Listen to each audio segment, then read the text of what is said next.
On and off touch. Switch circuit.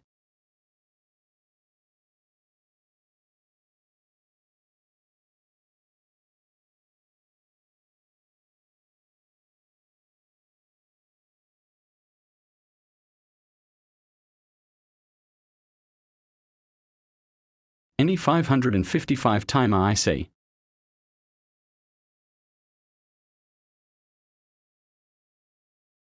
You can ask for the schematic diagram for this if you want. Just leave your email ad in the comment section.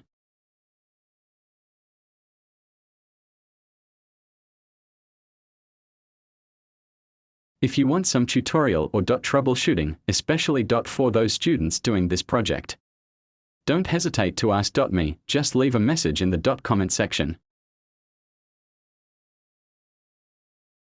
Adjustable DC voltage regulator. We need 6 volt DC for our operating supply.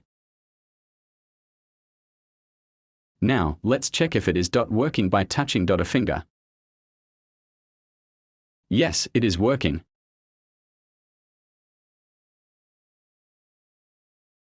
Comment below if you have any questions and asking for schematic diagram and list of electronics parts.